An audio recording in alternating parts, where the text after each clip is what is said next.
When I was a child, I watched A-Team. Then I grow old and they tell me that there is no A in a team. Fool.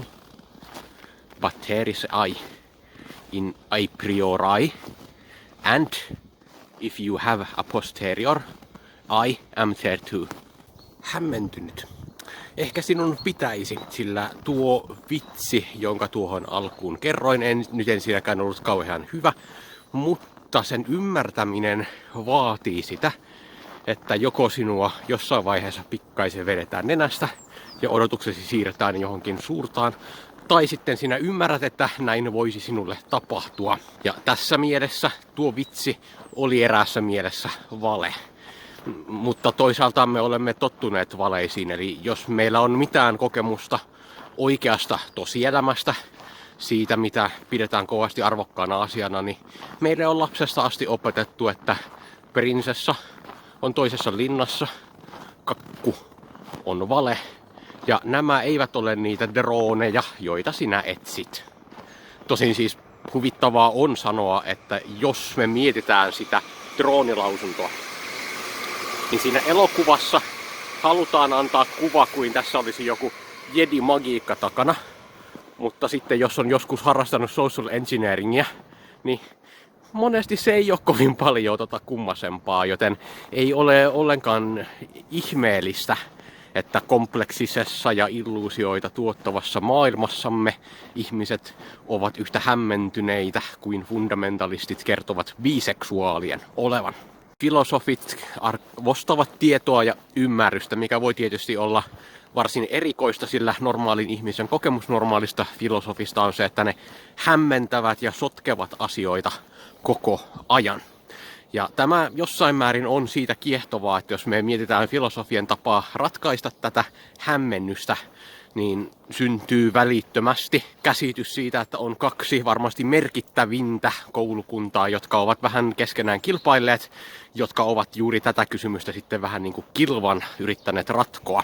Rationalistinen koulukunta, joka on uskonut, että on olemassa niin sanottua a priorista tietoa, eli tietoa, joka on olemassa ennen kuin meillä on yhtään mitään aistihavaintoja. He ovat sitten usein keskittyneet esimerkiksi logiikkaan, eli he tuottavat premisseistä johtopäätöksiä, joita ei sitten voida epäillä. Ja lopputuloksena on syntynyt erinäköisiä loogisia kalkyylejä, jotka ovat niin mutkikkaita, että kun normaali ihminen näkee sen, niin hän ei kykene erottamaan tätä jostain eksorsistien piirtelemistä demoniympyröistä, jossa on ihmeellisiä maagisia symboleja. Ja tämä on tietysti hyvin hämmentävää ja varmasti se etäännyttää ja tuntuu kyllä vähän siltä, että onko tässä nyt oikeasti selkeydestä kysymys. Jos se on selkeyttävää, niin mitä helvettiä, miksi tämä on niin vaikeaa? Mutta vastaava on käynyt empiristeillä, eli empiristit ovat ajatelleet, että no itse asiassa kaikki meidän tietomme ja kaikki meidän ymmärryksemme ja käsityksemme ovat a posteriorista tietoa, eli se on kokemuksen jälkeen ja peräisin aistihavainnoista. Ja tässä yhteydessä sitten he ovat tuottaneet esimerkiksi empiirisiä tieteitä, joiden lopputulokset ovat yllättävän hankalia, erittäin epäintuitiivisia, mutkikkaita ja muita vastaavia. Yritäpäs vaan pistää tavallinen ihminen kuule painimaan kvanttifysiikan kanssa. Saatana se Feynmanin polkuintegraali, perkele! Tähän kaiken ytimeen voidaan tavallaan nasauttaa René Descartes ja hänen kuuluisa Cogito oivalluksensa ja ennen kaikkea se, mikä edeltää sitä. Hän aloittaa nämä hänen mietiskelynsä ajattelemalla, että hei, meidän on joskus tosi vaikeaa tietää, että mitä asioita on ja että me kaivataan siihen jotain semmoista niin sanottua varmuutta. Ja kun Descartes Polo sitten lähti tätä varmuutta etsimään, niin hän ensin oletti semmoisen demonin, joka huijaisi meitä täysin. Ja tässä hän aloittaa sen semmoisella tavalla, joka on tavallaan aika kova isku, jos olet empiristi, ei niin kova, jos olet rationalisti. Eli hän sanoi, että selvästi kaikki mitä me havaitaan on sellaista, että joku siihen väliin voisi mennä ja huijata meitä. Eli periaatteessa mikä tahansa me nähdään tai tunnetaan tai jotain muuta, niin se voidaan manipuloida. Ja tämä tietysti tarkoittaa sitä, että jos me tavoitellaan semmoista ehdottoman varmaa tietoa, niin tämä jossain määrin näyttää just sen, että empiristeillä on aika iso ongelma, mikä on siitä kiinnostavaa, että empiristeillä on tämä ongelma, on empirismi sitten oikeammassa kuin rationalismi tai ei. Tämä on iso merkittävä asia ja iso merkittävä ongelma. Mutta eipä tämä demoni jätä rationalistiakaan rauhaan, sillä tämä demoni osaa esimerkiksi huijata meitä itse asiassa semmoisilla tavoilla, jotka ovat erittäin tuttuja erinäköisistä hypnoosishowsta. Eli Descartes kuvasi, että hei, tämä demonihan nyt voisi vaan olla sellainen, että aina kun sinä laitat 2+2 yhteen, se taisi olla 2+3 yhteen, mä en ole ihan varma, mutta se hänen esimerkkinsä oli jotain ton suuntaista kuitenkin, eli yksinkertainen yhteenlasku. Ja aina kun sä teet jotain tällaista, niin sä lasket väärin, mikä muistuttaa just siitä, että se joku hypnoosishown Paul McKenna vai mitä niitä nyt on, tulee ja antaa sulle sen semmosen maagisen käsiliikkeen, minkä mukaan nämä eivät ole niitä drooneja, joita sinä etsit. Ja sitten ihminen ei esimerkiksi osaa numeroa 3, eli hän laskee 1, 2, 4 ja muita tällaisia vastaavia. Tämä tuo mulle mieleen tämän Monty Pythonin sen jonkun numeroon laskemisen. 5 is right out. Toki minusta on vähän hupaisaa, että René Descartesin epäilyn metodi, mitä hän tässä käytti, oli se, että hän ajatteli, että ensin täytyy vaan tehdä niin, että kaivetaan esiin jotain mahdollisimman varmaa. Ja siinä yhteydessä hän meni niin pitkälle, että hän ei vaan jättänyt huomioimatta sellaisia asioita, jotka eivät ole 100% varmoja, vaan hän lähti niin tiukalle linjalle, että jos on pienikin mahdollisuus, että se on harhaa, niin tämä tosiasiana esitetty väite voi olla vaan false. Mä itse lähtisin tästä rakentamaan jotain hyvin ihmeellisiä todistusketjuja, missä juuri se, että jokin asia ei ole 100% varmaa, saa sen sidottua siihen, että se on false. Ja sitä kautta saadaan manipuloitua loogisia kalkyylejä. Tästä tulee erittäin hauskaa, mutta René Descartes ei mennyt tähän, joten itse asiassa hän ei astunut tähän ongelmaan, mikä tässä muotoilussa oli piilossa, onneksi. Sen sijaan hän näki, että meillä on hirveästi kaikkea epäilyttävää ja meillä itse asiassa on hirvittävän vähän semmoista, mihin me voidaan nojata. Ja tässä hän aloittaakin sen hänen kuuluisan mietiskelyjen toisen osion siinä, että hän tavallaan kokee turhautumista, koska tämä haaste siitä, että hei, jos sä voit epäillä sitä, on tosi voimakas. Kun sä oot tajunnut, miten voimakas se on, niin sinulle saattaa nousta siitä ahdistusta. Ja hän kuvasikin sitä jopa sillä lailla, että hän oli vähän niin kuin hukuksissa meressä ja hän ei oikein pysty painomaan pohjaan eikä nousemaan pintaan. Ja tämä tavallaan kuvastaa sitä, että hän varmasti kaipasi sitä selkeyttä ja varmuutta. Ja sitten kun hän pysähtyi sekunniksi miettimään, niin melkein kaikkea voidaan epäillä, mikä kertoo just siitä, että miten filosofit osaa mutkistaa asioita. Ja se on niiden työ, se on niiden tärkein työ jossain määrin. Se selkeys syntyy tämmöisistä hämmennyksistä ja tavallaan näin kävi René Descartesillakin, sillä hän löysi sitten lohduksi sen kuuluisan Cogito-oivalluksensa, missä hän tajusi, että jos häntä huijataan, niin joku huijaa häntä, jolloin hän on huijattavana, jolloin hän jollain muodossa on olemassa. Että hänellä ei välttämättä ole käsiä eikä jalkoja, mutta jokin häntä siellä sitten huijaa Descartes-poloa. Mikä lienee, tietysti se oli katolinen, niin se on varmaan tottunut siihen, että joku häntä huijaa joka ikinen päivä. Mutta Descartes Polo sitten tajusi, että tämähän on hienoa, koska jos hän epäilee omaa ajattelua, niin hän ajattelee silloin, koska epäily on yksi ajattelun muoto. Ja näin hän pystyi olemaan varma siitä, että hän on. Ja tämä on mielestäni hirvittävän tärkeä monellakin tavalla, koska ensinnäkin tämä pakottaa epistemologiaan ja filosofiaan jossain määrin tämmöisen individualistisen kulman. Tämä on minusta erittäin mielenkiintoista. Toki minulle mielenkiintoista henkilökohtaisesti on myöskin se, että muissakin kulttuureissa usein käytetään erilaisia esimerkkejä siitä, että miten joku keisari nukkuu, näkee unta olevansa perhonen, ne herää, ihmettelee, onko hän perhonen, joka näkee unta olevansa keisari vai keisari, joka näki unta olevansa perhonen. Ja tämä kertoo siitä, että Quine oli mun mielestä tosi oikeassa, kun hän sanoi siitä, että kaikki ajatukset hämmentymisistä ja muista johtuu meidän kokemuksista. Eli hän näki just sen, että meillä kaikilla on kokemuksia niin kuin unista ja nukkumisesta tai illuusioista tai siitä, että ne droonit eivät ole täällä.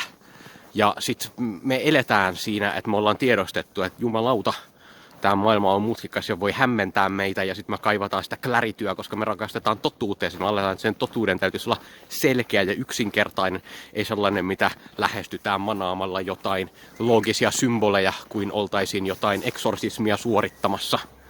Kauhea on se. Ja tietenkin minä, jos joku, olen niitä ihmisiä, joka on valmis tunnustamaan täydestä sydämestä sen, että ihminen on perseilevä ihminen, ja jos meillä on latinankielisessä nimessä sapiens sapiens, niin se on sitä samaa ylikorostusta, mikä saa pienikikkelisen ihmisen ostamaan autoja, tai joka sitten saa Freudin punastelemaan, että joskus sikari on vaan sikari, koska kaikki me tiedetään, mitä se sikari tarkoittaa. Itse asiassa ainut poikkeus, jonka minä tähän asiaan tiedän, on pitkän miekan harrastaminen, eli siinä ei ole minkäännäköisiä ylikompensationaarisia elementtejä koskaan ollut, eikä koskaan voi ollakaan. Mutta autoissa ja meidän latinankielisessä nimessämme on selvästi ylikompensaatiota. Mutta siitä huolimatta on hyvä katsoa vähän sitä René Descartesia, aivan kuin hän ei olisi ihmislapsi muiden joukossa. Voidaan nimittäin kysyä, että mitä tämä hänen Cogito-lausuntonsa sitten oikeastaan pitää sisällään. Ja jo tavallinen ihminenkin pysähtyy kuuntelemaan sitä suomennosta siitä ajattelen. Siis olen olemassa. Sounds like a päätelmä. Eli se kuulostaa siltä, kuin hän olisi tekemässä jonkinnäköisen päätelmän, missä on lähtökohdat, joista seuraa lopputulos. Ja Descartes oli tunnetusti rationalisti, joten tämä ajattelu ei ole ollenkaan tyhmää. Itse asiassa on jopa esitetty niin, että tämä hänen Cogito-oivalluksensa voidaan rakentaa aivan validiksi syllogismiksi klassisella logiikalla. Eli ensin tehdään tämmöinen yleinen, että kaikki, jotka ajattelevat, ovat olemassa, ja siitä sitten vedetään se yksityinen, eli minä ajattelen, siis minä olen olemassa. Ja tämähän on semmoinen, että loogisesti tämä on pätevää. Eli jos nämä premissit pitävät paikkansa, niin pitää tämä johtopäätöskin. Siinä on vaan sellainen ongelma, että muistaakseni mitä tapahtui se yhteenlaskun kohdalla. Eli jos meillä on syllogismi, niin me tajutaan heti, että hetkinen, me voidaan epäillä johtopäätöstä kyseenalaistamalla jompikumpi premissi. Ja kun meillä on premissi, niin me tajutaan, että hetkinen, sille ei ole mitään perustaa, ja me ei voida ottaa yhtään ainutta perustatonta juttua vaan jotenkin 100% varmana. This sounds like there is something fishy going on right there. Ja tämä pelastus tähän asiaan ei tule edes ottamalla se toinen muotoilu mukaan, eli jossa selitetään, että tämä Cogito-oivallus rakentuukin enemmän sillä tavalla, että minä epäilen ajatteluani, ja tämä epäily on ajattelun yksi muoto, eli ne ovat sama asia. Ja tästä sitten seuraa, että en voi tavallaan kyseenalaistaa omaa ajatteluani sillä, että epäilen sitä minun ajatteluani. Ja tää tämmönen kehä taas tuo mieleen sen, mitä Quine hyvin tunnetusti paljon myöhemmin toi, mutta joka silti on erittäin vastaan sanomatonta. Nimittäin sen, mitä tapahtui lauseen. Kaikki poikamiehet ovat naimattomia kanssa. Quine nimittäin huomautti, että tällaisissa yhteyksissä esiin nousee hyvin voimakkaasti analyyttisen ajattelun kehämäisyys ja sisäinen kehämäisyys, joka on lähes väistämätöntä. Ja tämä on hirveän kiehtovaa, koska me voidaan oikeasti huomata, että jos meillä on tämä ajattelutapa, että kaikki poikamiehet ovat naimattomia, tämä on analyyttinen totuus, niin sehän nojaa siihen, että poikamiehet ovat synonyymi naimattomille miehille. Ja tämä synonymisaatiovaihe taas nojaa siihen, että ne on sama asia. Ja me voidaan tehdä tämä ajatus siitä, että on analyyttinen totuus siitä, että kaikki poikamiehet ovat naimattomia sillä, että on validia ja näin edespäin. Eli sä huomaa, että tässä nämä asiat nojaa toisiinsa. Eli me niin kuin tajutaan, että tämä synonymisaatioprojekti tuottaa tämmöisen sisäisen kehämäisyyden ihan vaan just sillä, että siellä on tämmöisiä askelia, jossa tämä synonymisaatio, että tämä asia on sama asia kuin tämä toinen asia, nämä ovat synonyymejä, niin se muuttaa sen, että se ei enää olekaan sitä, että Pekka on Pekka, vaan Pekka on pouta. Siinä on tämmöisiä tiettyjä mahdollisuuksia, ja tämä avartaa just sen, että tämä synonyymiksi määritteleminen on väitelause sinänsä. Ja sen takia meille ei tavallaan ole semmoista puhdasta analyyttistä totuutta. Kaikki poikamiehet ovat naimattomia. Ja tämä täsmälleen sama ongelma nousee siinä, että joku sanoo, että minä epäilen ajatteluani ja tämä on ajattelua. Ja me huomataan, että tässä on nyt jotain tosi ongelmallista. Että onko tämä René Descartesin oivallus täysin kakkaa? Ja mä sanoisin, että tavallaan tässä on ongelmana se, että me ei tiedetä, onko tämä René Descartesin ajatus. Ja toinen juttu on se, että jos se on tuossa muodossa, niin kind of is. Ja ihmiset todellakin hämmentyvät päätelmärakenteiden käytöstä. Tämä näkyy joskus politiikassa, että siellä on muutakin kuin hämmentäviä Schrödingerin huspaikkoja tai Etelä-Suomen poroja, jotka ovat epätavallisessa kontekstissa. Ja tässä on tavallaan takana se, että ihmisen psykologia toimii usein sillä lailla, että me kuunnellaan sitä perustelurakennetta eikä sitten analysoida sitä niin sanottua substanssia.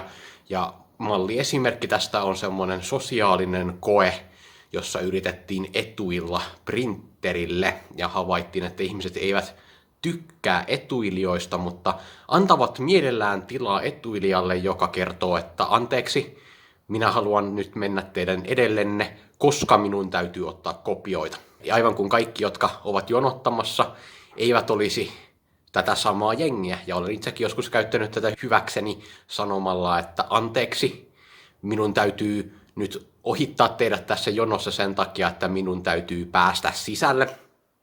Toimii. Ihmiset kuuntelevat koska-sanaa aika paljon, jolloin on ihan mielenkiintoista huomata, että tässä on semmoinen rakenne, että ajattelen, siis olen olemassa.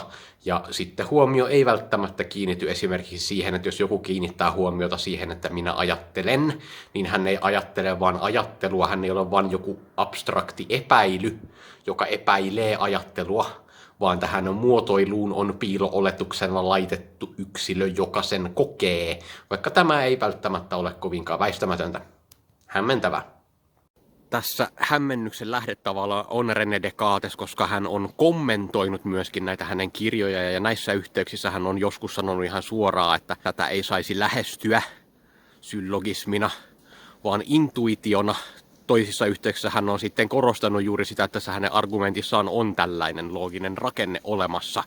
Ja tämä on vähän semmoinen hämmentävä tilanne, koska jotenkin tuntuisi, että jos se on syllogismi, niin silloin se on syllogismi. Ja silloin sitä voidaan käsitellä sitä kautta, tai sitten jos se on intuitio, niin se ei välttämättä sit mukaile tämmöisiä syllogismeja. Itse mä näen, että tämä on jopa suorastaan fenomenologinen argumentti. Eli Descartes on kuvannut sitä, että juuri sillä hetkellä, kun hän epäilee, juuri sillä hetkellä, kun hän ajattelee, niin hän on kokemassa ja ajattelemassa jotain. Ja tällöin tämä varmuus omasta olemassaolosta ei tule siitä, että sä pyörität jonkun kalkyylin paperilla, vaan se on semmoinen haipuva hetki, kun sä ajattelet olevasi.